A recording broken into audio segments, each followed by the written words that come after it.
Hi, welcome back to Me.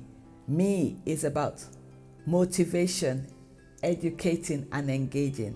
We look at topics that impact on our families, ourselves, our jobs, our careers. One thing I need to point out here is that sometimes you might feel, oh, what's she talking about? That's not for me, it's for somebody else. But you might know somebody else that might benefit from this. And I'd just like you to share, subscribe if you can, and then let other people know about what we're doing. So today, I want to talk about a topic, because we're always talking about parents this, parent that. It's the parents' fault.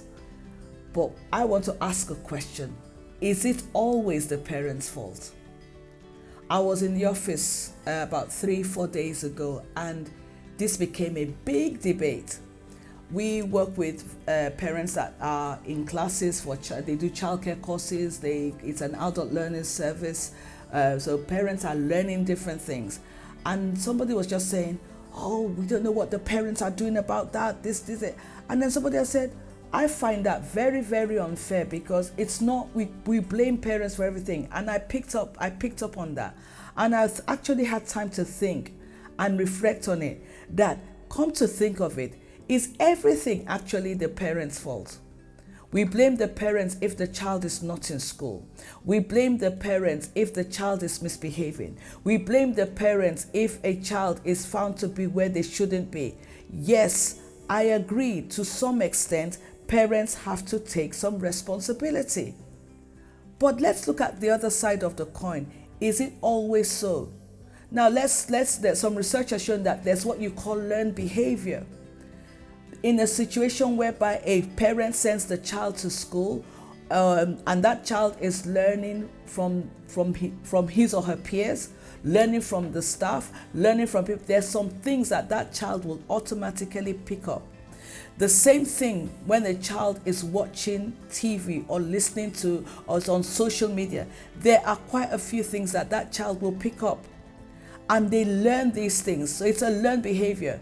Now, if a child now comes home with the language, foul language, something that has never been said in the home before, are you going to say that the parent is to blame for that? That is food for thought. So I'm not justifying some of the things that children do and the parents are not taking responsibility for. But I want us to have, cut the parents some slack and say, you know what? This parent is not to blame for this. So if foul language is being spoken, where did that child get it from? If that child starts bullying, yes, some of it might come from the home, but what else is happening in the environment? So I'm focusing on what is happening around. What is happening around the child, whether at school, whether in the community, whether with friends, whether on social media. What is happening? What is that child learning? A good thing about it, and one of the tips I always like, a parent needs to be in that child's life, especially the first part, so that you really know what is going on. But some parents do need the support to that they can't handle that. And that's where support needs to come in. Not judging them to say, you must be a bad parent, or they must be a bad parent if you let your child get away with that. It's about finding ways of support for that parent. So if a child learns about bullying, where is he getting it from? We need to make that judgment. Is it from the home or is it from somewhere else? These are food for thought, especially where services are concerned. Social services, legal services, family services. I work with every one of them, and I know that it can be a big case with so many things. But one of the things I've realized is that when we judge parents, it puts them on the defensive. They go on the defensive, or they hide and they lie, or they run away. So we don't want that to happen. We want to provide as much support as possible. But let's look at what we learn, and let's look where we can get the help from. So let's think about it. Let's cut the parents some slack.